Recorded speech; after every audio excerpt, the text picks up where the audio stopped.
day, keeping you up to date with all the latest Arsenal news and views and information around transfers. I hope you're enjoying your week. I hope you're having a fantastic time.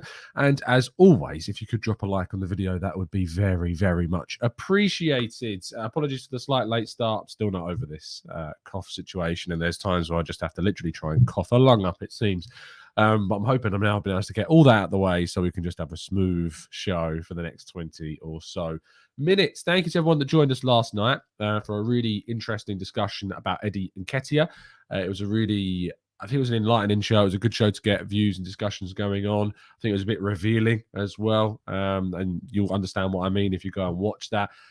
So do go and check it out. I'll speak more about that in a second. And happy Father's Day, of course, to everybody who is celebrating that today. I, of course, therefore had to wear the Arsenal Fathers shirt, obviously. So thank you to everyone that's tuning in. Drop a like on the video if you're new. Subscribe to the channel as well. And without further ado, let's crack on with today's stories after saying good morning to people in the chat box. Good morning to Matt, to Simon, to Jose, to Nick, to Ian, to Olu. Hope you're all doing good and well. To Trag, to Paul, Matt Thornton, Red Star, good morning to you. NSW, Connor, Alison, Damien, Away Folk, good morning, guys. Hope you're all doing good and well. Michael, Brad, Constantine, Knuckles, Stevie, and Ife Village. Good morning, guys. Hope you're all enjoying the warm weather a lot more than I am. That's for sure.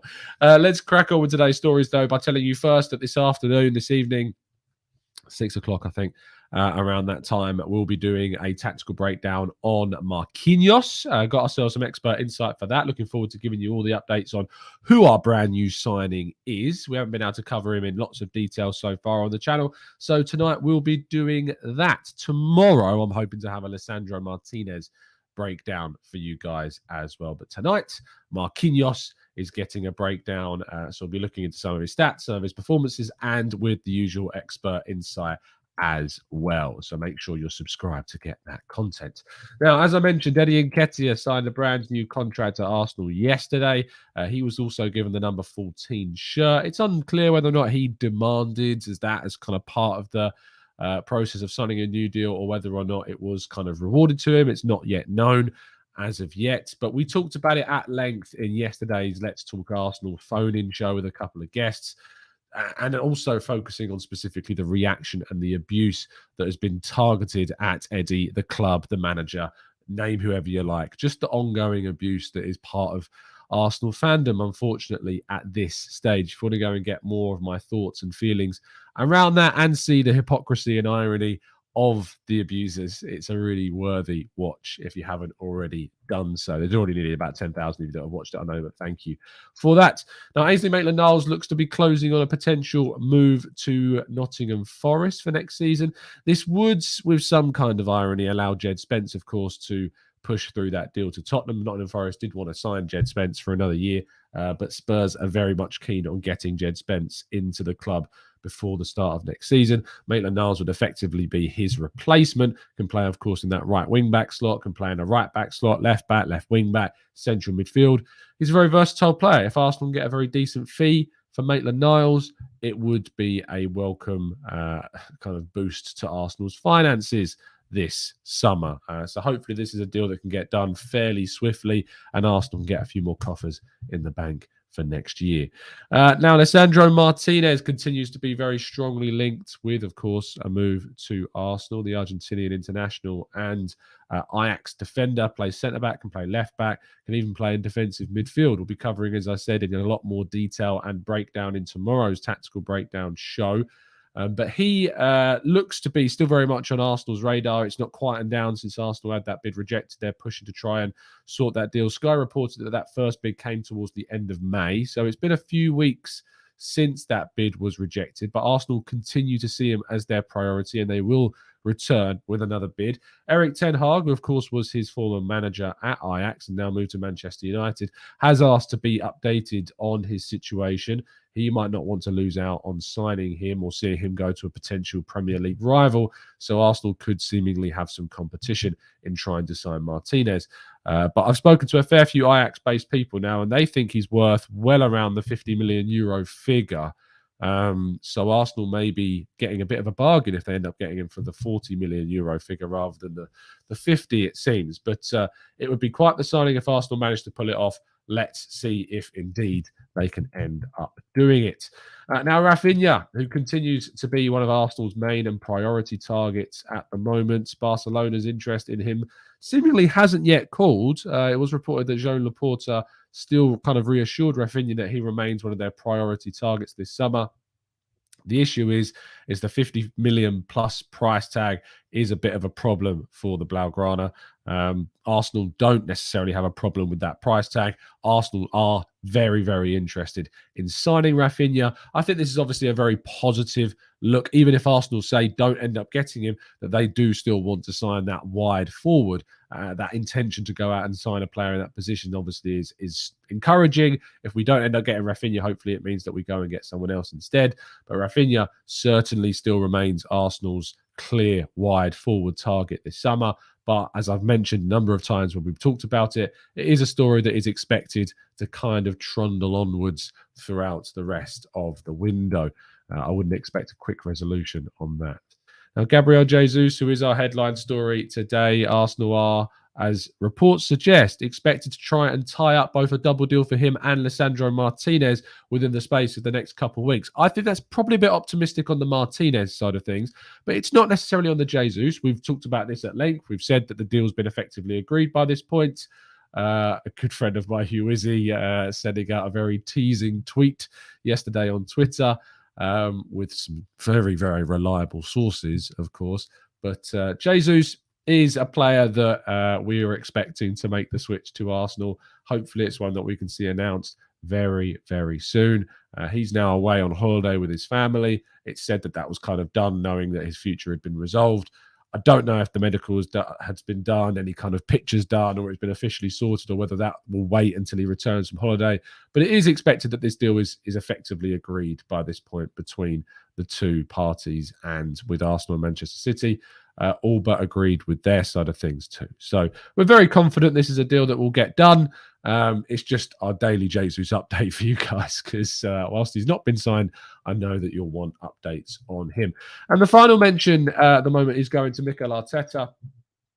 There's been some reports throughout the media in the last week or so that Arsenal spending could go above the £200 million figure. It's not really surprising considering the players that we're being linked to right now. Jesus, 40 million. Lisandro Martinez, 35 million. Raphinha, 50 million. We've already signed Turner for around £5 million. We've also been linked to the likes of Zinchenko. Tielemans, of course, could be a 20 plus million pound signing and 25, 30 million pounds. You know, you're starting to see this build up. Eddie Nketiah's contract certainly builds into that with signing on fees and the wages that we're committing to that. You could easily see this being a summer that goes towards the 150, 200 million pound figure end of the transfer scale. It'd hardly be like we could question whether or not the club are really intending on backing Arteta. They have that intention, it seems, at the start of the window. We've now got to see it be put into practice.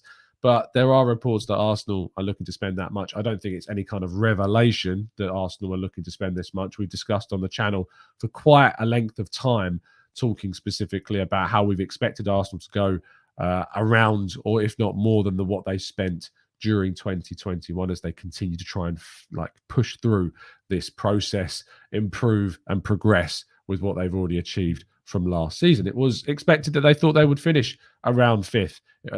Champions League was an overachievement in their eyes, and therefore this plan that they are putting into place is what they've always aimed at having, with a lot of Premier League proven talent being targeted by the club. And that completes all of today's stories, which means we're going to move over to you guys in the chat box and your questions. So if you've got any questions you'd like to throw into the chat box, this is your time to do so. So we'll do that after this very short break.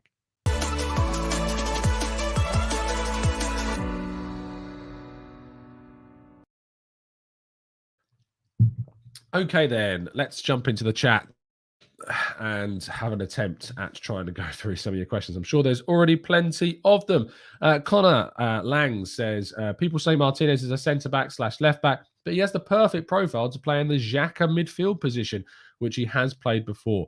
Where do you think Arteta will play him. I think he will play in those centre-back, left-back slots, to be honest, Connor. I'm not saying that he won't deputise maybe sometimes in the central part of midfield. I don't think that's completely out of the question, and I agree with you. He actually has played there, for Ajax, has played in defensive midfield in Europe, I think, specifically.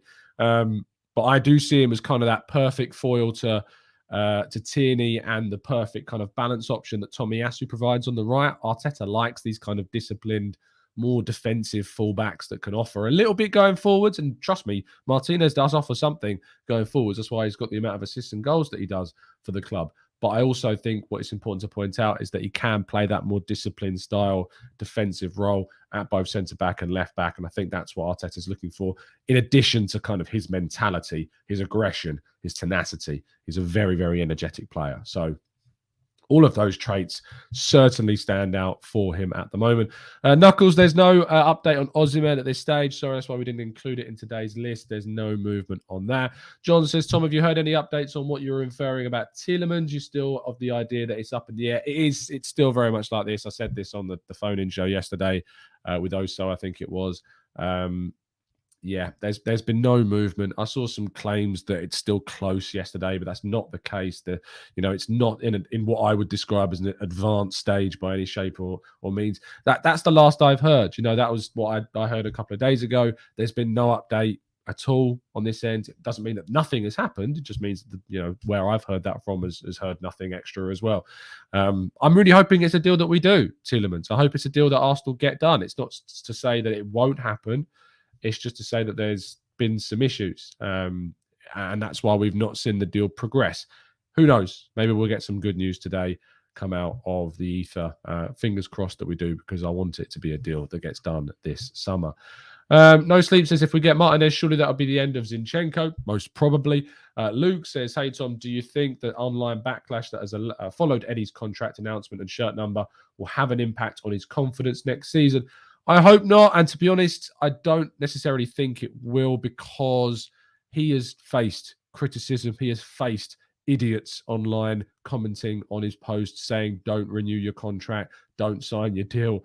Genuine idiots. If you ever want to see the definition of idiocy, then you can go and look at the replies or some videos online. But I think he'll be fine. He's got the confidence to go, and what I think demands that number 14 shirt, and ask to that to be part of the reason why he would renew his deal. He's a confident kid, and he's always backed himself, and I'm hoping that we see the best of him next season, and I'm sure that we will. Byron says, I rate with enough the signings we can get top 4, but they need to be the correct signings. Would you agree? Yeah, we can't waste money. That's something that we've done time after time at Arsenal, is waste money on players that aren't going to improve us. We need to sign players that are going to take us forwards. And the ones we're being linked to, certainly, I feel at least, achieve that. Avinash says, some of the late rumours or the late transfers might come down to sorting out outgoings first. Could that be detrimental as things are going right now? It's still early. We are expecting players to leave. Nicolas Pepe is quite a big one. And when we're being linked to Raphinha, you would think if Arsenal can move him on, it would speed up the process, that they would be willing to go and buy someone like Raphinha, or at least bid for him and try and accelerate their plans. He changed his agent, did Pepe. He wants to move on. There's an intent for both parties, the club and the player, to try and find him a new club this summer. Let's see. But the offers, and public offers at least, or what's been information-wise, has been very quiet indeed on the Pepe front. I'll be surprised if he doesn't return for pre-season. I'll be surprised if he doesn't return to Arsenal for pre-season before kind of sorting out a move. I feel like this is one that could run a little bit later on into the window as clubs look for cheaper opportunities towards the end, which Pepe may fall into that category, unfortunately, for Arsenal's finances at least. Yasir says, Tom, let's say if we sign Vieira, Raphinha, Martinez, Tielemans and Jesus, what would your objective be for next season? It's always the same. We have to progress. We have to qualify for the Champions League. That is my expectation for next season. We must either win the Europa League or finish in the top 4. That is the minimum expectation for me next season. And making those signings is certainly positioning ourselves, hopefully, to try and achieve that. Drizzy says, with the quality of depth options we might have, what's a reasonable run in terms of cups and Europa? We have to try and win the Europa League, as I've mentioned. The cup competitions, the League Cup, I've always just said go as far as you can. The FA Cup, go and try and win it. League Cup I'm not as fussed about. It's still a big competition, sure, but my priorities are certainly the league, the getting into the Champions League through either winning the Europa League or top 4, and then the FA Cup. The League Cup comes after all of those. So, for me, it absolutely has to be trying to get into the Champions League as a priority. But we've got to try and push ourselves through the cup competitions as best as possible. And we're adding depth. We're adding competition to the squad, which is important. AJ Gooner says, morning, Tom. Hope you're feeling a bit better. Thanks, mate. I don't think it doesn't seem to be one of those things you get over quite quickly, unfortunately. If our window consisted of Turner, Martinez, Tielemans, Vieira, Raphinha, Jesus, and Marquinhos, what rating would you give it out of 10? I mean, I asked for 7 signings. I said I wanted a goalkeeper. I wanted a versatile fullback. I wanted 2 central midfielders, including kind of, not just 8s, but, versatile options. And I wanted 3 forwards, including, a wide forward. What we do there is we've signed a goalkeeper, a defender, 2 midfielders, a wide forward, Jesus. You've got Marquinhos, but you've also renewed Eddie's contract. So I give it a 9 out of 10. I think it would have been a 10 out of 10 if we'd have signed a striker instead of maybe renewing Nketiah, but I'm fine with that. So a 9.5 out of 10. I think it would have been a 10 if we'd have signed that striker instead of, renewing the contract. But I think it's still a very, very strong window indeed. Christopher says, Tom, how much do people think Arsenal are asking for Pepe? I think people think Arsenal should be getting upwards of 25 million. In reality, I think Arsenal are going to be lucky to get 20 mil for Pepe this summer. I actually have a feeling he may go out on loan with an option or an obligation to buy. That's probably what will happen in the end, because people just don't and aren't willing to pay the players' wages. We put him on 140 odd grand a week. That makes it a very, very difficult deal for Arsenal to try and convince, especially if Pepe's not willing to take a pay cut. Olu says, hey, Tom, if we get all our main targets, do you still think January was a failure? Yeah, because we didn't qualify for the Champions League and the opportunity was there, Olu. If we'd have succeeded in January, we could be talking about a Champions League summer. I'm not saying there would have been panic buys, because a panic buy wouldn't necessarily be a successful January window. So a panic buy in January could still constitute a failure of the January window. So it could have got us Champions League. So I'm never going to say that January would have been a success, whatever we do this summer, because we could have been talking about Champions League football this season. František says, hope you're feeling better, Tom. Thanks, mate, and thanks for the donation. Just want to say it baffles me how the fans of this club can be abusive towards anyone. The core of the values of Arsenal is to respect people. If you can't do that, are you an Arsenal fan? And the answer to your question is no, you're not. If you are abusing, and if you are sending messages directly to the club or to the players or to the manager or whoever, putting them down, you are not an Arsenal. It's not being an Arsenal fan. It's just not part of it. You can criticise, absolutely. And there is a line between criticism and abuse. And if you cross that line, you are going against the nature of being an Arsenal supporter. It's as simple as that. And well said, František, because that is the way that it goes. Suleiman says, I don't understand the hype behind Jesus. He is at best slightly better than average. That said, I will support him. I think that's mad to describe him as slightly better than average. I mean, tell me who you think is an average striker, Suleiman. That gives me a little bit of relative context to who you think Jesus is slightly better than. So what would you describe as a slightly or just an average striker? Let me know. Chriselle says, how long has a Scamacca dream been a thing? I think Arsenal have had an interest in him for quite some time. They followed him for quite some time and scouted him, but he looks much closer to PSG at this point than anything like a possible move to Arsenal. Dave says, I'm not feeling Raphinha personally. Let us know why, Dave, in the comments. I'm curious. I think he's a very talented footballer. I know there are attitude kind of questions around him about his behaviour on the pitch, but I think in terms of raw quality, he is certainly something that would add something to Arsenal. You see, said, Tom, what's your expectation for Eddie? I think he has to try and target 10 plus Premier League goals next season because, of course, we're bringing in a striker, you'd think. We're bringing in another wide forward, it seems, as well. He's going to have competition for places. 20 goals across the season, 10 in the Premier League. I think that would be a really solid return for Nketiah next year. Dan, thanks for your question. I'm feeling a bit better, not fully recovered by any means, but we're making our way through. I'm back to work today, so that's going to be interesting, trying to get through a day of work as well. Felice says, who would you be your Raphinha alternative? I'd go for someone like Cody Gakpo, and as Chriselle says, is there any extra links to him? But no, they've gone pretty darn quiet. Moussa Diaby would be another good option, or Pedro Gonçalves. at Sporting Lisbon as another possible alternative as well. Hayo says, get Gnabry ahead of Raphinha for 45. I don't think Gnabry is realistic, unfortunately. Joseph says, where is Austin, the player we bought from the USA? He should be joining the club in the coming weeks. He should be at Arsenal for pre-season. He is expected to go out on loan, though, this year. So we probably won't see him at Arsenal. He may go on the American tour. Depends on when a loan deal is agreed. But the expectation was always for him to go out on loan this season. Joshua says, don't forget Saka's contract. If it sorts out this summer plus Marquinhos, it would be a 10 out of 10. Get well soon. So thanks, mate. Really appreciate that. And that is one of Arsenal's priorities this summer. They are trying to look to try and get that contract renewed. It is certainly one of the priorities that the club are working towards. I am going to wrap things up there. Apologies for slightly short, but I can already feel the illness getting the better of me ever so slightly. So do stick with me, because I will be doing a show this afternoon and tomorrow, looking into Marquinhos, of course. We'll be back tomorrow morning for the 8 a.m. show, and then a breakdown on Lisandro Martinez I'm hoping to bring to you as well. Have a fantastic Sunday. Enjoy the rest of your weekend. Drop a like on the video if you would be so kind. Subscribe to the channel if you are new, as we try and push towards 40,000 subscribers. In fact, I can even say that is Matt. But thank you so much for the support, as always, guys, and for your kind comments as well. They do not go amiss. Trust me, I read them all. And go watch our show yesterday from Eddie and Nketiah and the phone-in that we did. It was a really good watch. Thanks, guys. Have a good day, and as always, up the Arsenal.